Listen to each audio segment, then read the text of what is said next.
Bienvenidos a un nuevo programa. Muy buenas noches. En esta oportunidad pretendemos transitar este camino a paso firme, este camino que tiene que ver con el ámbito económico. Y para ello nos acompaña aquí en estudio el señor Andreas Neufeld. Él fue ex viceministro de Tributación durante la administración de Ernest Bergen. Andreas, muchísimas gracias por estar aquí a paso firme.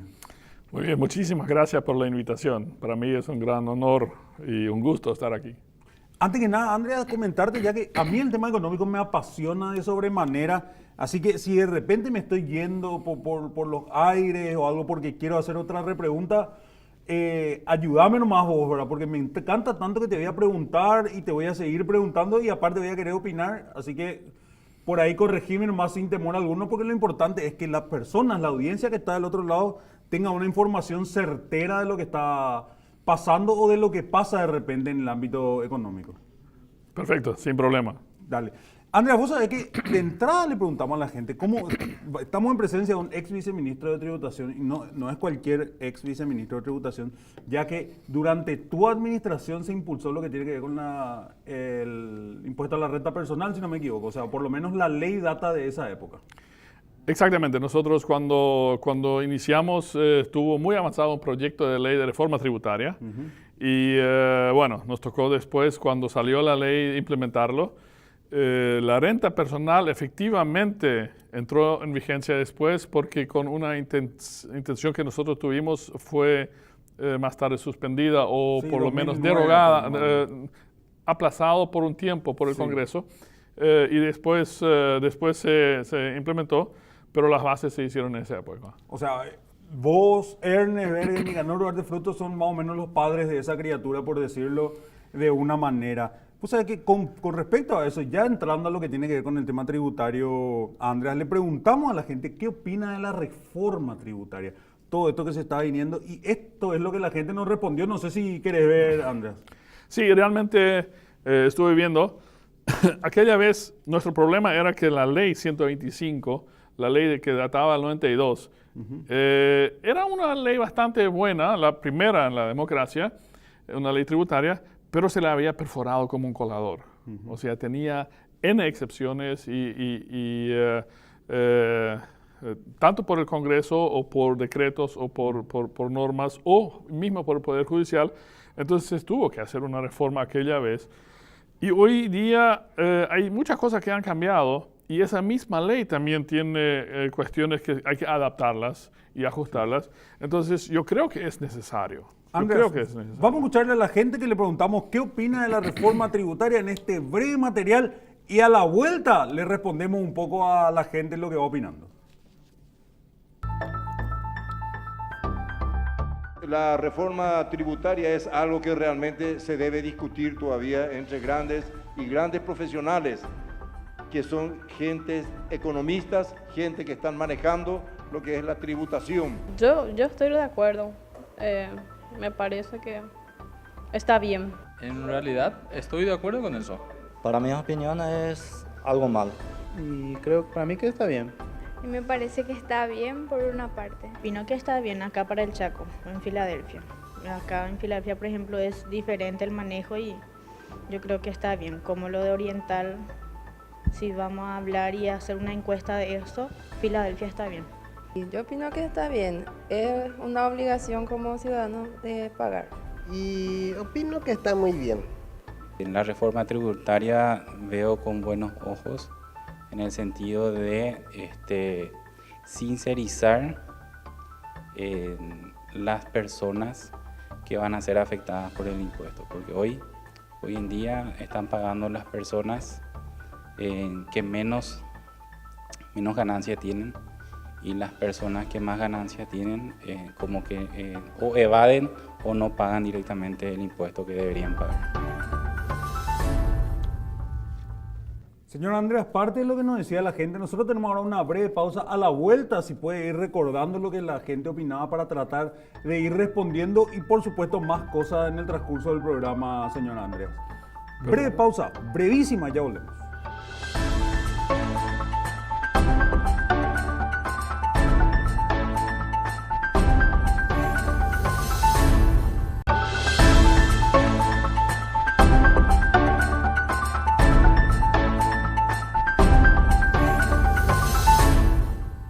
vuelta aquí a Paso Firme, seguimos con el señor Andreas Neufeld para hablar un poco del tema económico, del tema tributario.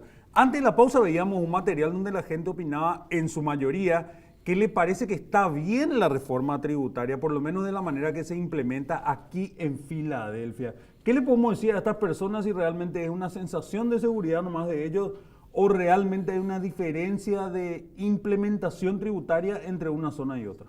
No, yo creo que básicamente no hay una diferencia. Tal vez por las actividades distintas o más enfatizadas en una zona que en otra, pudiera parecer que hay diferencias, pero básicamente la ley es única y debe ser única para todo el país. Eso no significa que no pueden haber tasas o contribuciones regionales específicas, municipales o departamentales, pero la ley tributaria nacional tiene que ser una y es una. Justamente esto que tiene que ver con la reforma tributaria, estamos pasando por un periodo ahora de reforma bastante accidentado con este tema del impuesto a la renta personal que entró en vigencia, se modificó, se postergó, se volvió a postergar, se repostergó. Y es como que realmente hay una especie de incertidumbre por parte de los empresarios y por parte justamente del gobierno que no, acaba de implementar un impuesto que nacía como formalizador, pero que aparentemente acabará siendo recaudador, señor. Bueno, y probablemente es correcto que así sea un impuesto, ¿verdad? Porque en nuestra época nosotros teníamos ese impuesto como formalizador. Y creo que es correcto eso. Lo que pasa es que eso empezaba con 10 salarios mínimos por mes. O sea, todos los que tenían más ingresos que 10 salarios mínimos por mes, o 120 al año, en el primer año le alcanzaba. Y ahí todos los años va bajando un salario. Y lo bueno de todo esto es, no baja a los de 3 salarios. Toda la gente en el país que tiene menos de 3 salarios no van a pagar el impuesto a la renta personal, ¿verdad? Solamente la clase, por ende, media y alta pagarán ese impuesto. Eso también se puede discutir, pero los impuestos no son solamente formalizadores, como en este caso, o recaudadores. Los impuestos también pueden ser elementos de distribución de riquezas en un país, ¿verdad? Entonces, yo creo que en ese sentido está bien. Lo que pasa es que cada vez más gente le afecta. Yo no estoy muy metido hoy en el tema tributario, pero si estoy bien, el año que viene ya es el mínimo, ya llega a los que tienen 3 salarios mínimos al mes. Entonces, con eso alcanzamos la gente de menor ingreso a los que le va a alcanzar. La gente que tiene menores ingresos a esos no le va a alcanzar ese impuesto. Al menos como está hoy la ley. Si no la cambian, debe ser así.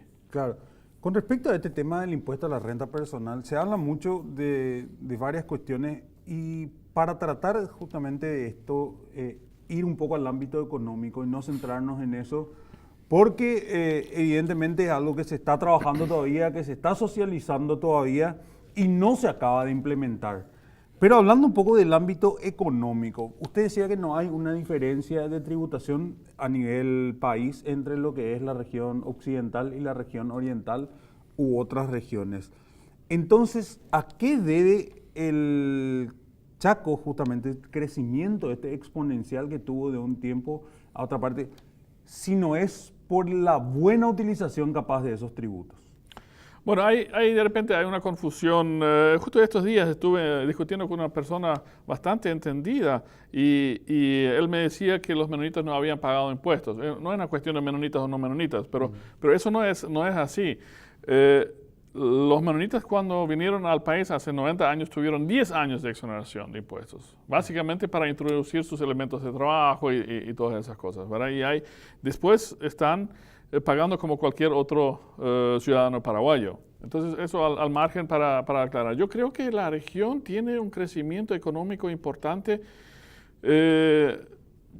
por algunas cuestiones y algunas situaciones propias de la región y de la gente, ¿verdad? Entonces, cuando decimos, bueno, el Chaco se desarrolla más que otras zonas del país, es cierto, pero también vino de mucho más abajo, ¿verdad? Aquí la gente 30, 40 años luchaba por sobrevivir, ¿verdad? Nuestros abuelos y padres aquí trataban de lograr para comer con sus hijos y con sus familias. Entonces vinieron de mucho más abajo. El coeficiente de desarrollo en el Chaco es muy fuerte. Tal es así que se está generando una inflación regional, ¿verdad? Yo creo que el arroz y la harina y las cosas del supermercado se compran al mismo precio que en Asunción o más barato inclusive por una cuestión de economía de escala, porque las cooperativas, por ejemplo, tienen un poder adquisitivo de escala importante, pero anda a contratarle a un electricista o un mecánico o algún servicio. Los precios se te van a las nubes, muchísimo más altos que en el resto del país. Mismo los salarios aquí son más altos que en el resto del país, en general, en la media, ¿verdad? Entonces, eso ha generado una inflación regional por la demanda. A mí me dicen que en Loma Plata, y debe ser igual o peor en Filadelfia, no sé si peor, igual o mayor que en Filadelfia, entran 3 familias por día que van migrando al Chaco, por día, ¿verdad? Entonces, eso por una demanda, por una oferta de trabajo, entonces eso hace que la gente te viene al Chaco. Eso me sorprende siempre aquí una ama de casa que va a hacer limpieza o cuida a los niños o cocina, te cobran por hora. Acá. Sí. O sea, algo que se está queriendo implementar con esta ley del salario mínimo para las domésticas, que quieren que también se contemple el tema de trabajo por hora, acá ya se está haciendo. Sí, efectivamente. Aquí tú puedes contratar a una señora que se te va a limpiar tu casa 2 veces a la semana, por la mañana, y te cobra un X por hora. ¿Y cuánto más o menos, si por ahí cree usted que esta persona que cobra un X por hora está sacando mensualmente?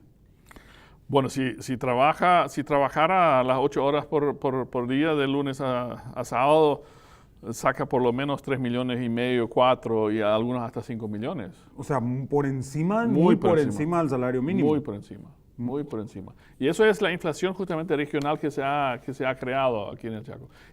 Y es la ley natural, eso todos los economistas te dicen, yo no soy economista, pero todos los economistas del mundo te dicen que la oferta y la demanda te regula los precios. Claro. ¿Verdad? Y como acá hay una mayor oferta laboral, los precios tenés que pagarle más para que te vayan a trabajar. Acá cualquier persona que quiera contratar para hacer un trabajo específico de carpintería o de electricidad o de plomería, te dice, sí, voy a ver hasta 2 semanas. Dentro de 2 semanas te puedo hacer el servicio. Porque está lleno. No tiene disponibilidad de tiempo. En el taller mecánico tú anotas tu auto y dices, sí, para el viernes, por ejemplo, ¿verdad? Y eso no ocurre en muchas partes del país, ¿verdad? Estamos hablando de que entonces el Chaco Central tiene como una especie de microclima económico con respecto al resto del país, donde se manejan otros cánones a la hora de pagar salarios, a la hora de contratar personas, por lo menos lo que tiene que ver en servicios. Porque lo que es producto me estaba diciendo que más o menos el precio es el mismo. Ahora, ¿cómo se regula ese mercado? Si vos tenés el precio igual, el mismo kilo de arroz en Asunción sale lo mismo que en Filadelfia, pero por contrapartida, las personas tienen la capacidad de adquirir muchos más kilos de arroz que en Asunción, no hay una especie de, ¿cómo te iba a decir? No hay escasez de los productos de repente porque la sobrecompra o gente incluso que está mandando en una especie de remesas a la región oriental dinero. No, eso es lo curioso. Fíjate que en la canasta básica familiar, en la canasta familiar en general, no solamente en la básica, en la general, lo que es alimentación, comida propiamente dicho, no es el mayor incidente, ¿verdad? Entonces, ¿qué hace aquí la gente? Te ha de gastar lo mismo en la comida que la región oriental, le sobra más plata, entonces quiere comprar otros artículos o quiere contratar un albañil para levantarse del baño o una pared o un techo o lo que sea, y eso ya le cuesta mucho más caro y se le va la plata ahí. Entonces, yo estoy observando eso mismo, estoy comparando con otros países. Vayamos a comparar eso con otros países. En Alemania, el salario es mucho mayor que en Paraguay, el salario de la media. Pero no es que la gente, precisamente la gente de estratos medios y bajos sean más ricos, porque ellos también tienen la comida al mismo precio o igual que en Paraguay. Una pizza en Alemania cuesta más barato que en Paraguay, para dar un ejemplo. Te vas a un restaurante donde te sirven 2 o 3 mozos. Ahí pagas una fortuna, Claro. ¿verdad? Entonces, es una economía distinta nomás, ¿verdad? Entonces, la gente que viene muchas veces se equivoca. Viene al Chaco y dice, uy, ahí se paga bien, ahí voy a tener un buen ingreso. Tengo un ingreso de 3 millones. En la región oriental tengo de 2 millones nomás. Un salario mínimo, allá pagan 3 millones. Pero no es que le rinde mucho más la plata. Claro, Sí es muy buen administrador y sabe ahorrar bien. Entonces, tal vez puede enviar plata a su casa o a sus padres o sus parientes en la región oriental. Pero un alquiler, por ejemplo, aquí cualquier pieza cuesta 800.000. 800. Pues sabe que justamente eso, Andrés, tenemos ahora una breve pausa y a la vuelta continuamos un poco desarrollando esto, pero me llama mucho la atención eso que decía. O sea, una persona que está cobrando 2 millones de guaraníes gasta 1 millón en comida. Una persona que cobra 4 millones de guaraníes gasta 1 millón en comida. Pero la persona que está cobrando 2 millones de guaraníes gasta 1 millón en hacer un baño, por decirlo, que yo sé que es una tontería, pero gasta. En cambio, acá en el Chaco, esa persona en hacer un baño gasta 3. Así mismo. Finalmente, el saldo para ambos es 0 y la contraprestación que tuvieron ambos es la misma. Bueno, sí, podría fácilmente llegar a ser la misma. Tal vez el baño no le cuesta 3, le cuesta 2 nomás, entonces le sobra 1. Claro, pero así, justamente eso. Tenemos una breve ahora pausa, disculpame Andrea Real, te digo que a mí me emociona mucho el tema económico, así que tenemos una brevísima pausa y a la vuelta seguimos desarrollando más de esto que tiene que ver con la economía chaqueña.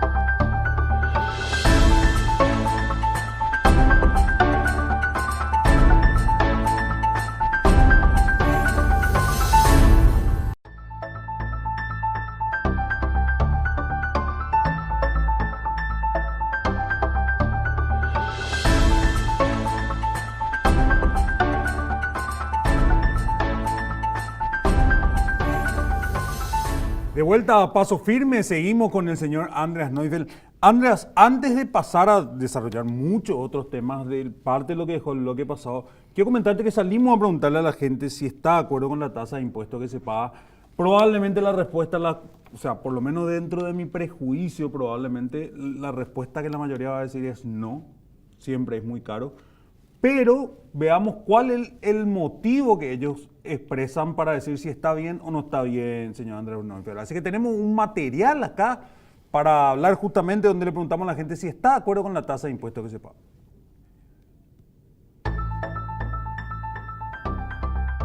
Sí, estoy de acuerdo. A mí me parece en particular como persona que ya es un poco alto. Estoy de acuerdo, pero tenemos que mejorar. Hay muchos que no estamos pudiendo pagar ese monto que se nos pone. Para mi parecer es un poquito alto. No estoy bien de acuerdo. Y realmente, de mi parecer, no. Porque cuando hablamos sobre el sueldo, para subir el sueldo, por ejemplo, no muy rápido se sube todo lo que se tiene que subir, todos los productos, pero el sueldo no es suficiente para lo que ganamos para estar manteniéndonos con eso. Estoy de acuerdo. Creo que a pesar de que la presión tributaria en Paraguay es el menor en Sudamérica, creo que para nuestro país todavía es justa. No tanto estoy de acuerdo. Otra cosa que deberíamos de estudiar es igualar y quitar una cosa en equidad, que todo sea junto. Si todos hacemos la misma cosa, vamos a tener un gran avance y un gran progreso en nuestro país. Mucha gente decía que era caro, señor Neufeld, y también una chica decía, justamente no nos alcanza. Parte de lo que usted adelantaba, de ese microclima económico que se vive en esta región, por cuestiones justamente de ese poder adquisitivo que tienen las personas que trabajan aquí. Yo creo que tenemos que diferenciar entre qué tipo de impuestos. O sea, los impuestos, hay distintos tipos de impuestos. El IVA, por ejemplo, eso todo el mundo paga aunque compre ese kilo de arroz. Claro. Te vas a la librería a comprar esta hoja y ya pagas el IVA. Sí. Entonces, eso podemos discutirlo, si es mucho, si es poco, si es alto, si es bajo. Sinceramente, ahí se dijo que la presión tributaria es la más baja de Sudamérica, casi la más baja del mundo, O sea, en ninguna parte casi del mundo no se paga tan bajo impuesto como en Paraguay.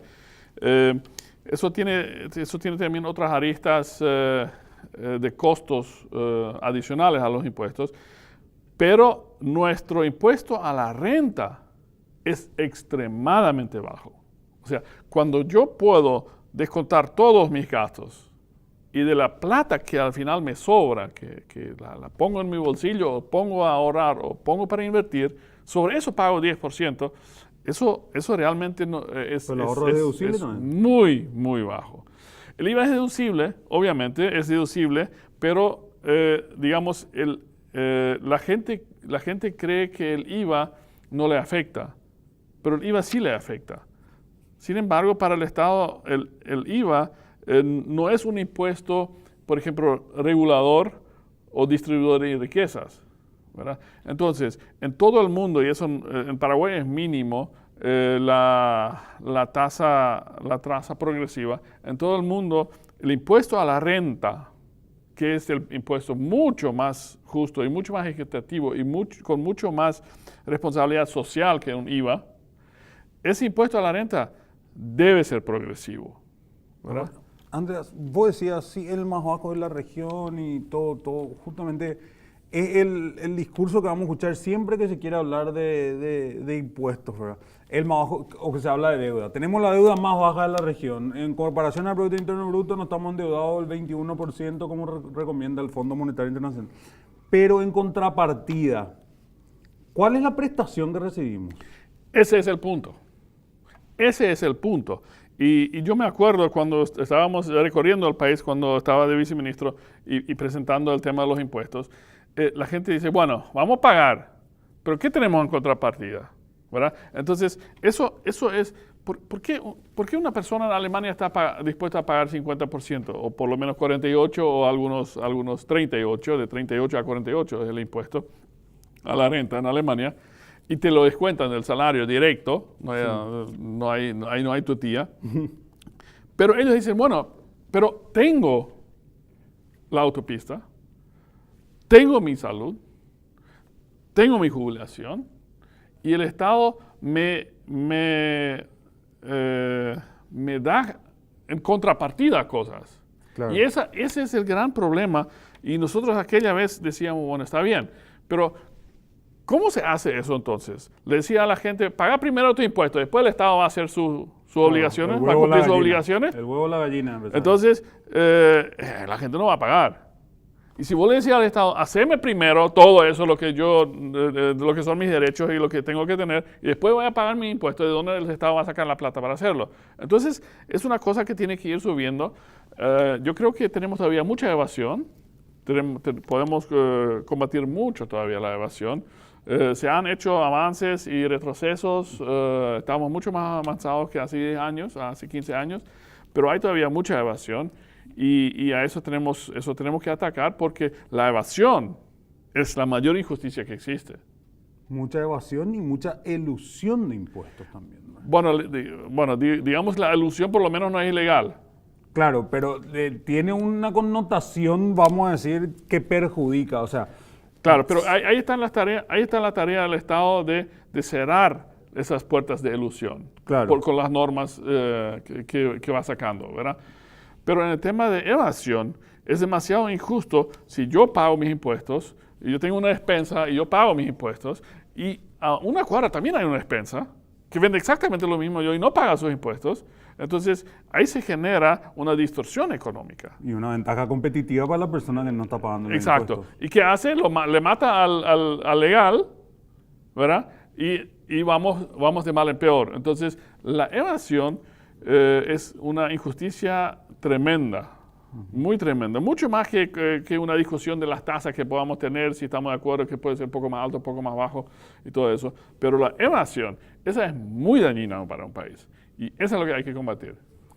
¿Cómo combatís? ¿Cómo vos decís? O sea, ¿qué le decís al empresario que en serio dice, estoy tirando mi plata porque yo voy a pagar todos mis impuestos, está redactando el cheque que va a la Subsecretaría de Estado de Tributación y en el cheque dice 1.230 millones de guaraníes?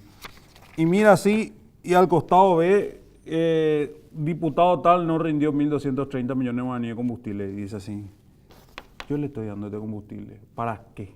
Con mi esfuerzo, con mi sudor. Entonces, ¿qué le podés decir a ese empresario que está dentro de un juego macabro donde él dice, la única forma en que yo tengo de salir adelante o de poder progresar un poco y no regalar mi dinero es a través de la evasión?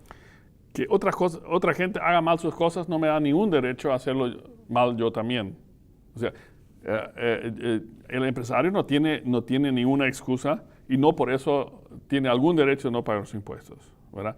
Ahora sí, nosotros somos muy pacíficos en ese tema de exigir, ¿verdad? Y yo celebro que de a poco se está despertando el pueblo paraguayo, ¿verdad? Y yo creo que necesitamos más presión social para que la gente, la gente que está en el poder, en cualquiera de los poderes, cumpla con sus obligaciones.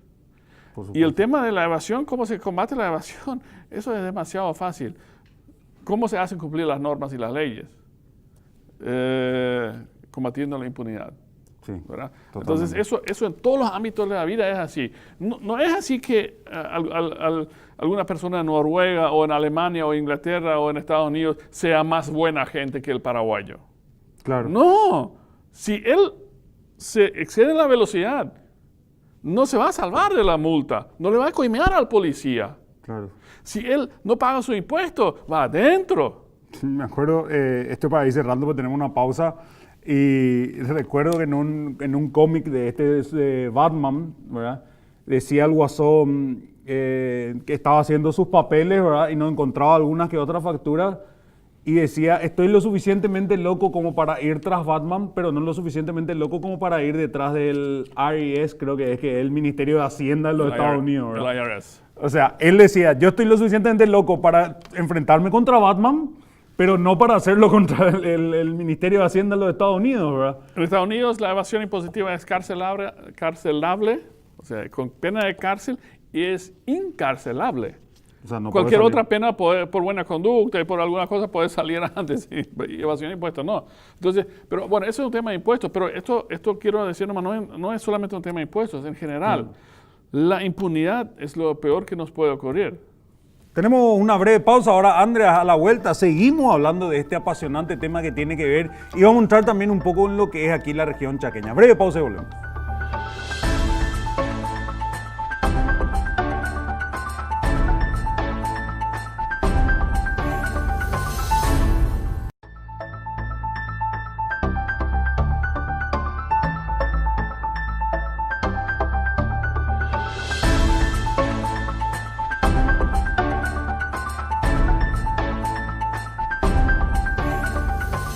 De vuelta a Paso Firme, ahora sí vamos a tratar un poco más de lo que tenga que ver aquí con nuestra región chaqueña.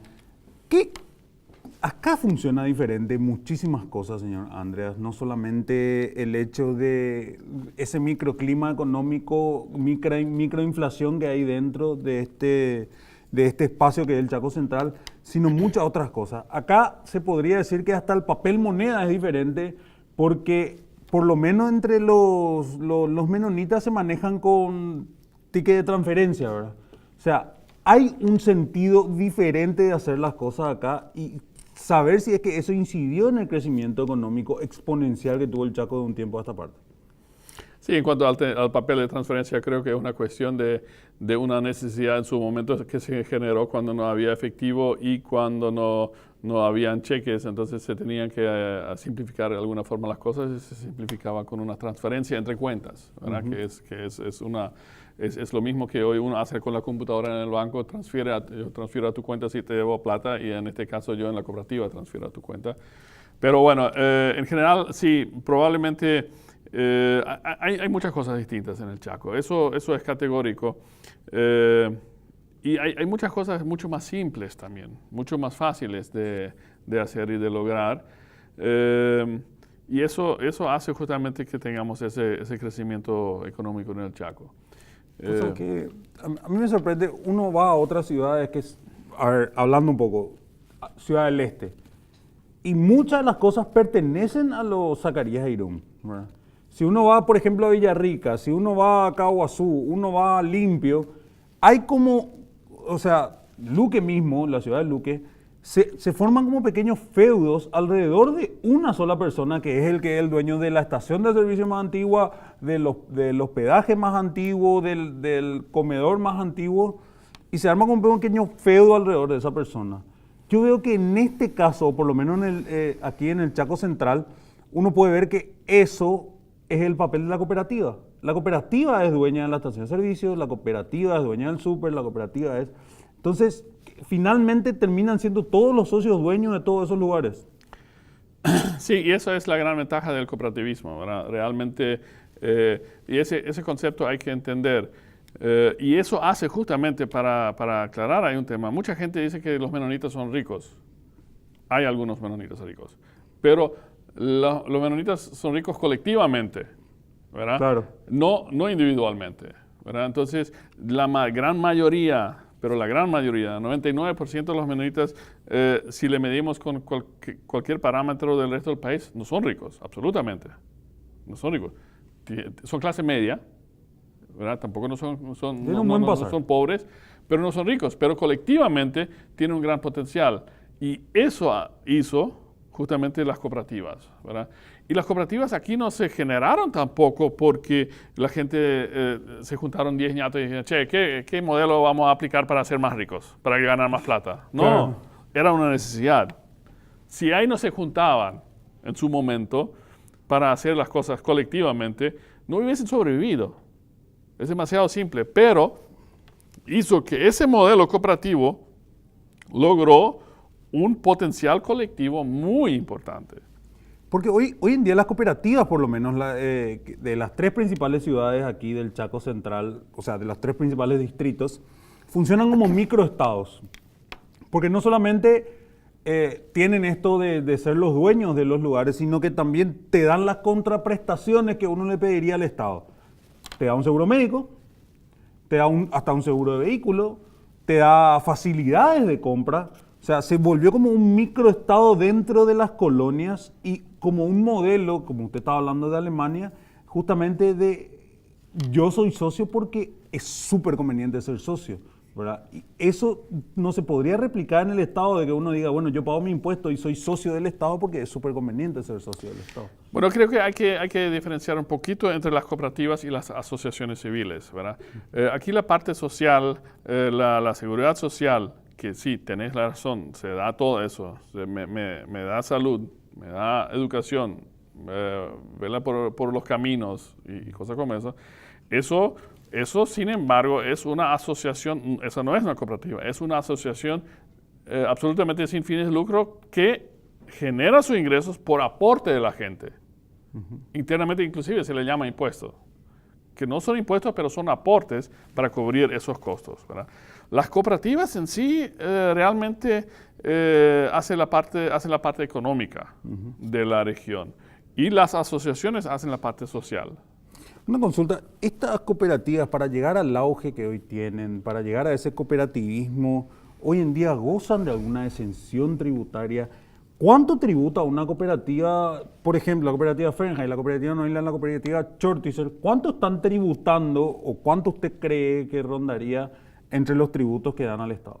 Yo hoy no tengo los números a mano, pero siempre están en la lista de que tributación saca todos los años de los mayores aportantes, están bien arriba entre los mayores aportantes del país. Las cooperativas no gozan de ningún privilegio tributario. Eso es absolutamente es así. En su momento tenían, con las operaciones con socios, tenían extinciones, pero hoy día las cooperativas no tienen preferencias tributarias en ese sentido. O sea que, señora Andrea, hablamos con la gente nuevamente, le preguntamos dónde van a parar los impuestos que se pagan, ¿verdad? Y escuchamos un poco lo que estos nos decían y ahora le quiero escuchar y usted que le vaya respondiendo un poco de qué realmente pasa con esos impuestos, porque de repente hay mucha ignorancia o mucho misticismo alrededor. No, mi impuesto luego se va todo a tal parte y se come todo y no se hace nada. Así que vamos al material ahora, brevemente, y a la vuelta seguimos aquí conversando a paso firme con Andreas Neufeld. Más que para que todo lo que figura, para mí yo no veo avance, solo veo que están bolsillando lo que se está dando. Más que salud y educación o cualquier en otra parte, para mí que se va en los bolsillos de los políticos. En realidad se supone que tiene que ir para el desarrollo de nuestro país. Una buena pregunta. Y realmente, si vamos a hablar de eso, sabemos bien que siempre va toda la parte del Estado, sabemos todo que va la parte en política. Y nos hacen creer que se va al Estado, pero no hay muy poca respuesta acerca de eso.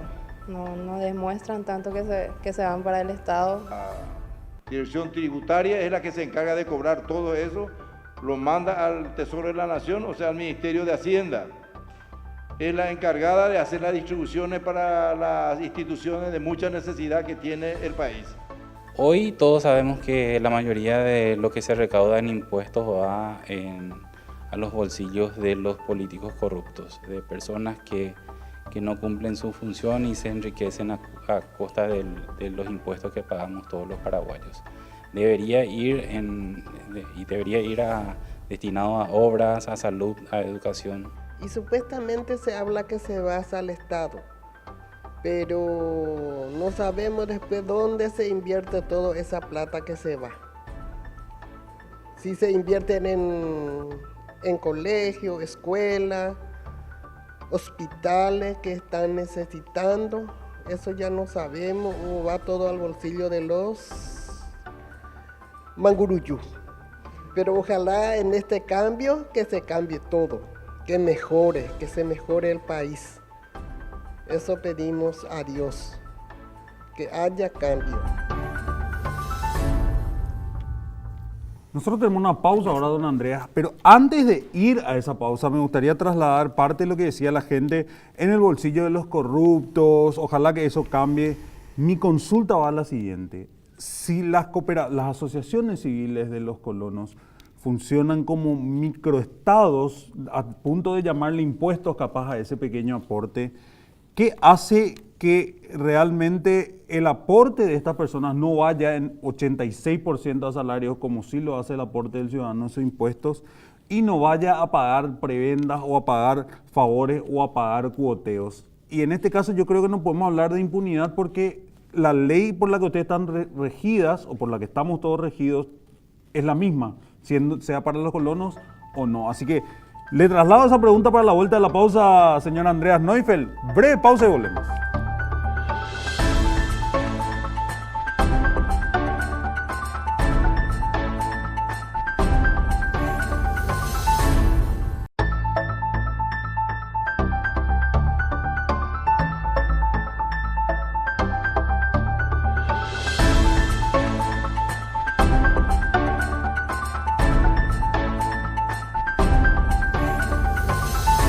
Estamos de vuelta a Paso Firme. Yo le trasladaba una pregunta. ¿Cómo se salvan de la corrupción estos microestados en los que se constituyeron, por decirlo de una manera, estas asociaciones civiles instaladas por los menonitas aquí en el Chaco Central? ¿Cómo se salvan de esa corrupción o si existe y de repente se maneja de manera muy hermética? No, obviamente en la historia siempre han existido casos de manejos indebidos, casos de corrupción. Pero la comunidad aquí es muy severa y muy dura en eso. Y por eso no los puede meter preso, obviamente. Por eso no es Estado tampoco. Claro. ¿Verdad?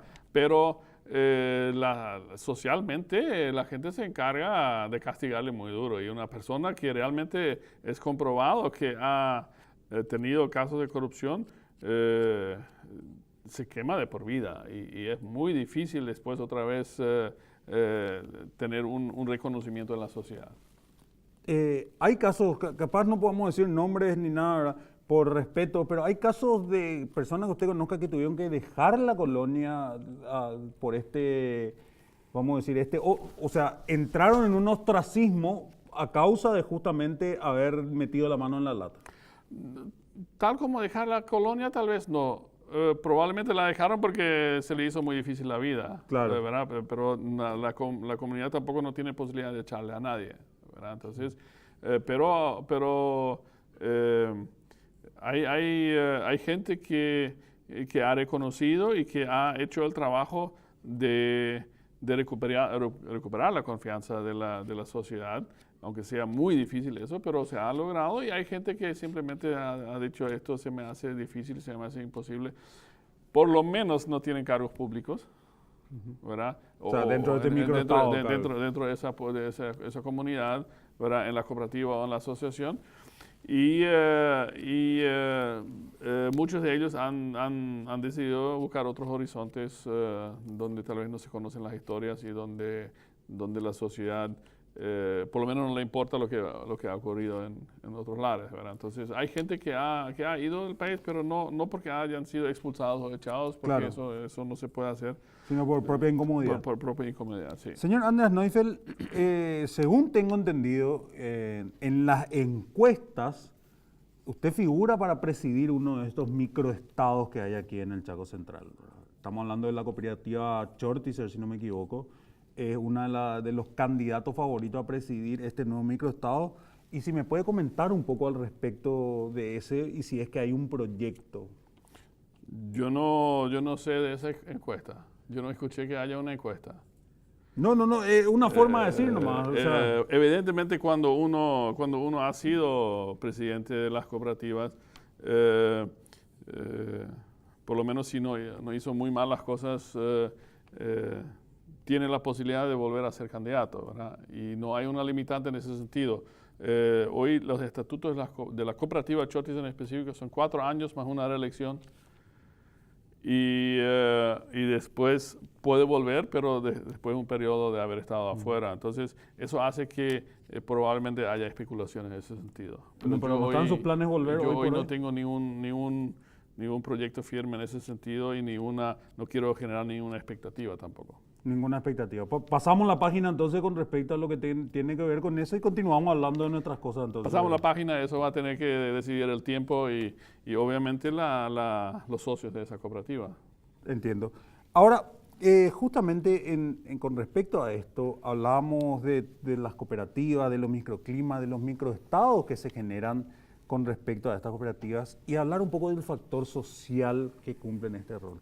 Dentro del Chaco Central se trabaja no solamente, o sea, porque mucho a la hora de hablar parece que el Chaco Central son solamente los colonos menonitas o solamente las cooperativas, pero están también las comunidades indígenas y cómo juegan el factor económico de las cooperativas para ayudar a eso, al crecimiento de todos y no solamente de las personas, vamos a decir, de los socios.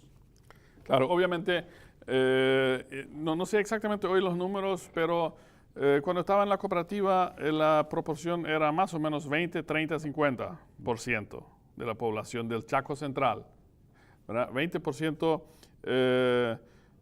de los migrantes, 30% del resto del país o del exterior, ¿verdad? Migrados al Chaco Central posterior a esa colonización, y 50% de indígenas, ¿verdad?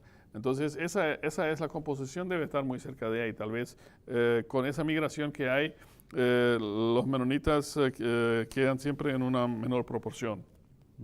Va bajando la proporción de la población chaqueña.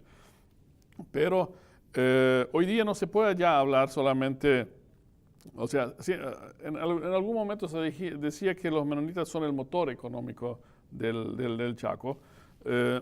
Sí, probablemente son 1, 2 o 3 cilindros, no sé cuántos cilindros tiene ese motor económico del Chaco, pero no se puede decir ya absolutamente que los menonitas son el motor económico absoluto en el Chaco. Realmente aquí hoy la producción y el auge de producción que se está dando, el ganadero y también en los últimos años y cada vez más fuerte el agrícola, hace que realmente hay muchos otros actores que son parte de ese crecimiento.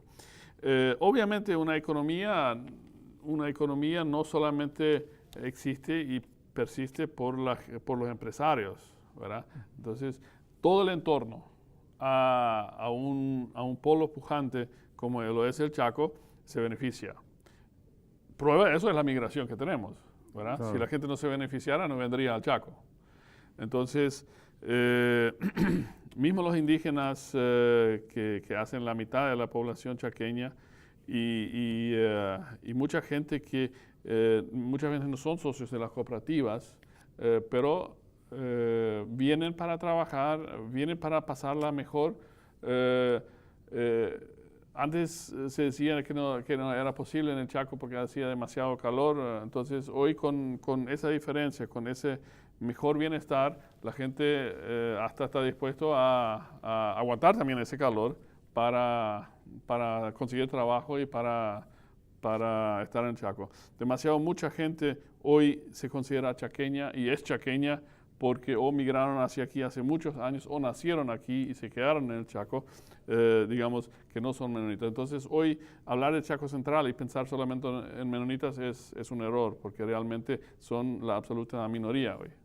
Son la absoluta minoría, pero en cuestión de aportes, y eso yo creo que son lo que más aportan, me imagino, a esta torta de impuestos que tenemos, ya que me imagino que son los que más perciben también, señora. Absolutamente son aportadores muy importantes. Como decía, las cooperativas siempre entran muy arriba en la lista de los mayores aportantes al país y al Estado en forma directa. Y después está la forma indirecta. Ahora, la promoción del desarrollo que incentivan mucho las cooperativas es una forma indirecta de aportar, obviamente, al país. Y tal vez ese aporte es mucho más importante que lo efectivamente pagado en impuestos, ¿verdad? Señor Andreas, aparentemente el Chaco Central hizo todos los deberes bien para estar donde está hoy posicionado. Si bien hay algunas falencias, probablemente en servicios básicos de salud, de repente no se tienen algunas cosas, pero eso tiene más que ver con una densidad poblacional que realmente con una falta o una necesidad.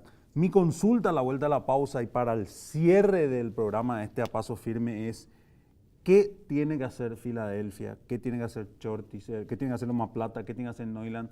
¿O qué tienen que hacer las tres colonias para soñar capaz con el día de mañana ser una gran polis? O sea, ¿en cuántos años y qué se debe hacer para que yo pueda empezar a ver edificios, por ejemplo, aquí sobre la avenida principal, edificios de departamentos, oficinas corporativas, shoppings, cine, ese tipo, más restaurantes, más opciones de comida? Así que le dejo esa pregunta para la vuelta de la pausa y hacemos con esa pregunta el cierre, señor Andreas Neufeld. Así que breve pausa y volvemos.